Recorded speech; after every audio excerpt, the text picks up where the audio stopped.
ఈ దెబ్బతో మా ఆఫీస్ లో మా పరపతి బాగా పెరిగిపోయిందిరా. ప్యూన్ దగ్గర నుంచి కమిషనర్ దాకా ప్రతి ఒక్కడు నమస్కారాల మీద నమస్కారాలే. ఆ ఆఫీస్ లో పనుండి బట్టి గాని నీ లైవ్ యాక్షన్ మిస్ అయ్యేవాళ్ళం కాదురా. ఈసారి ఎవరినైనా 4 పీకినప్పుడు మాకు కబురు పెట్టరా, చూడాలి. ఎక్కడైనా కొడుకు గొడవ పెట్టుకొస్తే పేరెంట్స్ మందులేస్తారు, మీరేమో మందులేస్తున్నారు. అసలు మీరు పేరెంట్స్ అయినా? నువ్వు అసలు మా కూతురువేనా? ఈ రోజుల్లో వీళ్ళలాంటి వాడు ఇంటికి ఒకటి ఉంటే గానీ పనులు జరగవు. అంటే వీళ్ళకు రౌడీలా తయారు చేస్తారా? ఇది ఇంతటితో ఆగదు కదా. ఆ దెబ్బస్తున్నాడు గమ్మునుంటాడా? రేపు ఇంకొంతమంది రౌడీలు వేసుకొస్తే వీడు 4 నేసుకుని వెళ్తాడు. చాలకపోతే మేము తలో కర్ర పట్టుకుని జాయిన్ అవుతాం. దేవుడా, వీళ్ళ నువ్వే కాపాడాలి. నీలాగా ప్రతిదీ మేము దేవుడి మీద భారం వేసేయం. మాకు చేతనైంది మేము చేస్తాం. నానా, ఈ బీసీ నాటి దాంతో ఉంటే మనం కూడా పురాణ కాలంకి వెళ్ళిపోతాం. అర్జెంట్ గా దీనికి శాలిటీ చూసి బయటికి పంపించండి. ఈ ఫాస్ట్ జనరేషన్ లో మనం ముందుకు పోదాం. చిన్నాడువైన ఈ తండ్రి బాధ్యతను మా బాగా గుర్చేశారు. ఎలాగో దీనికి ఫైనల్ ఎగ్జామినేషన్స్ కూడా అయిపోయినాయి కదా, ఓ మంచి సంబంధం చూసి చేసేస్తే సరే. అవునవును. అరే సిగ్గుపడుతుంది. మీనాక్షి పెళ్లి కూతురాయనే, మా మీనాక్షి పెళ్లి కూతురాయనే. డుమ్ డుమ్ డుమ్ పిప్పి డుమ్ డుమ్ డుమ్ పిప్పి డుమ్ డుమ్ డుమ్. ఆగండి. ఏంటి అంతలా వచ్చావు? కాంపిటీస్ ట్విస్ట్ ఏమేవో కదా. ఆ చేసేదేదో తొందరగా చేసేయండి, వీడి గొడవ తప్పుతుంది. అది గ్రీన్ సిగ్నల్ ఇచ్చేసింది. వెంటనే ఏదైనా మ్యారేజ్ బ్యూరోని కాంటాక్ట్ చేస్తే బెటర్ కదా. ఇలాంటి బ్యూరోల్ని ఇంటర్నెట్ ని నమ్ముకోవడం అంత మంచిది కాదు. ఏదైనా మనాళ్ళలోనే దగ్గర సంబంధం చూస్తే మంచిది. ఇలాంటి మంచి చెడ్డలు చూడటానికి మా అక్కయ్య ఉంటే ఎంత బాగుండేది. ఏ పోయిందా? ఏంటి ఆ మాటలు? లేకపోతే ఏంటి నాన్న, ఈ మధ్య మీ అక్క ఉత్తరం ముక్కన రచవా? కనీసం ఆవిడ ఎలా ఉందో కనుక్కున్నా? లేదురా, ఆ మధ్యన వాళ్ళ ఊళ్ళో కరువు వచ్చిందన్నట్టుగా గుర్తు. ఆ ముక్క కనీసం తనైనా రాసింది కాదు. అవును కమలా, అక్కయ్య దగ్గర చాకృత్వం ఎప్పుడు వచ్చింది? దానిలో కొత్త అడ్రస్ ఉందేమో చూడు.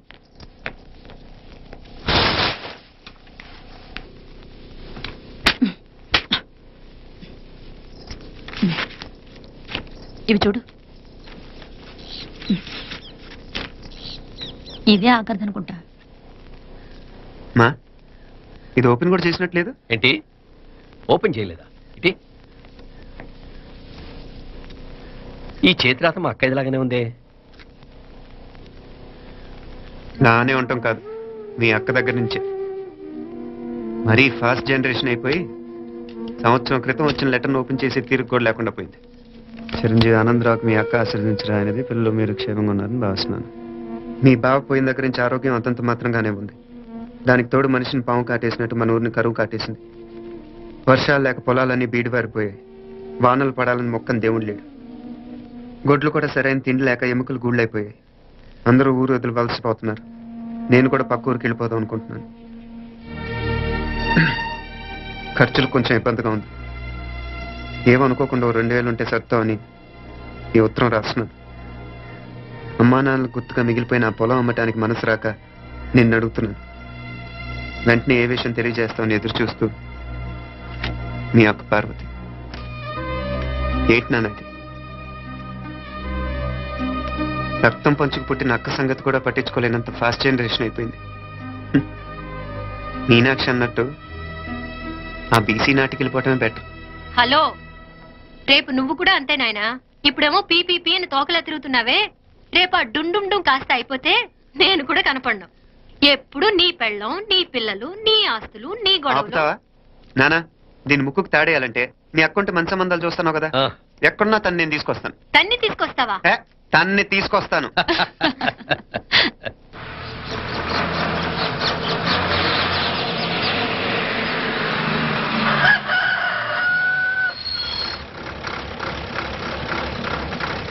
మధుర మీనాత్తమ్మ పలుకు, కంచి కామాత్తమ్మ పలుకు, కాశీ ఈశాలత్తమ్మ పలుకు.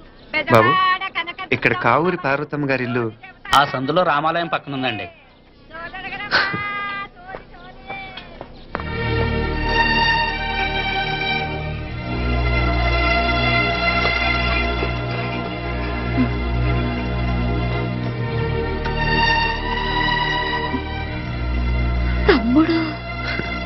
నేను నీ తమ్ముడిని కాదత్తా, నీ తమ్ముడు కొడుకుని.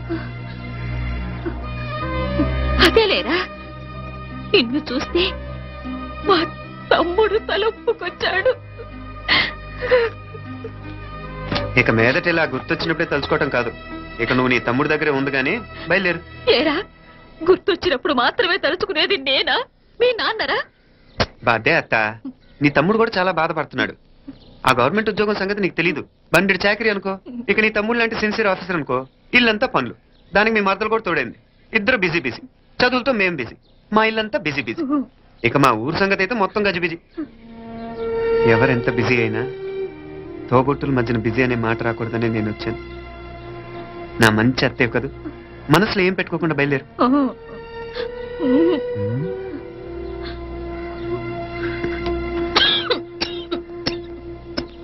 ఇంకా ఈ నాటు మందులతో పనేంటత్తా? నీ తమ్ముడు నిన్ను పెద్ద ఆసుపత్రిలో చూపించాలని చూస్తుంటేను. ముందు నువ్వు బయలుదేరు. నేనేమైపోతే మీకేంట్లేరా, మీరా బిజీ బిజీ ఊళ్ళోనే హాయిగా ఉండండి. ఇదేంటి నేను మాట్లాడేస్తున్నాను? నువ్వు మాట్లాడకపోతే ఎలా అత్త? ఆడపిల్లకి అమ్మ మీద ఆశ, మగ పిల్లాడికి అత్త మీద ఆశ. నేనేం నీకోసం ఆడపిల్లని కనలేదుగా. కనేసున్నా పోయేది, దాన్ని నేనే పెళ్ళాడేసి నీకు తోడుగా ఇక్కడే ఉండిపోయేవాడిని. అప్పుడేమన్నా అనుకుంటే నేను ఆడేవాడిని. చెప్తున్నాను కదా అత్త, నీ అక్క తమ్ముళ్ళ మధ్యన ఉంది చాలా చిన్న గీత. మన ఇంట్లో పెద్ద దిక్కు నువ్వే కదా. నీ తమ్ముడేమో మీనాక్షికి దగ్గర సంబంధం చూస్తే బాగుంటుంది అంటున్నాడు. ఆ మంచి చెడ్డ చూడాలంటే మాకు నువ్వు తప్ప ఇంకెవరున్నారు చెప్పు.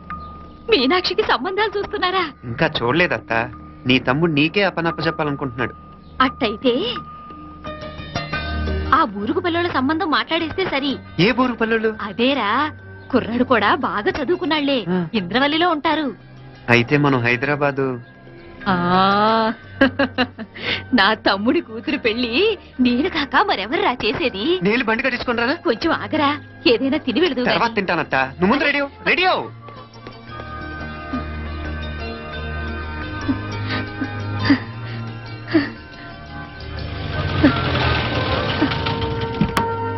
అత్త ముందు నువ్వు పద, సామాన్ నేను తీసుకొస్తాను కదా. ఇక్కడ సర్దుబాట్లు ఉంటే తర్వాత నాన్న వచ్చేస్తారు, సరేనా? బయలుదేరు. వస్తానమ్మా. అమ్మా, సావిత్రమ్మా వస్తానమ్మా. మంచిదమ్మా. రాఘవయ్య గారు వస్తాను. పెళ్లికి మీరంతా తప్పకుండా రావాలి. వస్తాను.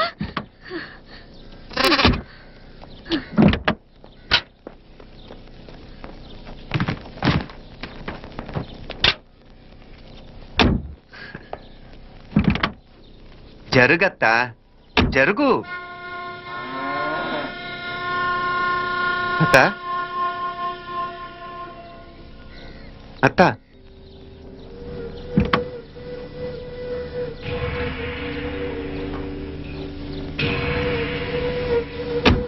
ఏమైంది పార్వతమ్మా? పార్వతమ్మా, పార్వతమ్మా, అయ్యో ఎంత ఘోరం జరిగిపోయింది. ఉన్నట్టుండి పడిపోయింది. పార్వతమ్మ చచ్చిపోయిందిరా. అయ్యో ఎంత పని జరిగింది? ఇన్ని రోజులు తమ్ముడు తమ్ముడు అని కలవరించింది. ఆ తమ్ముడు రమ్మని పిలిచినప్పుడే ఆ దేవుడు కూడా పిలుపునిచ్చాడు. పాపం.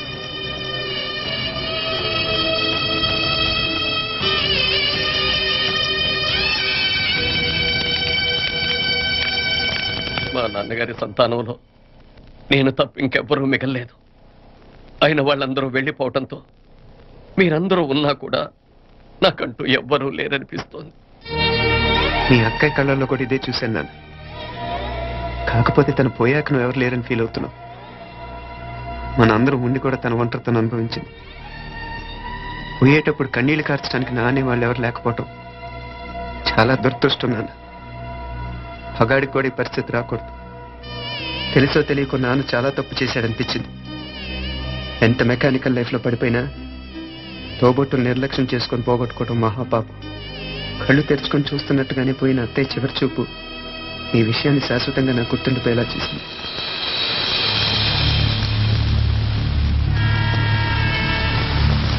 అసలు మీరు పెళ్ళెందుకు చేసుకోవాలనుకుంటున్నారు?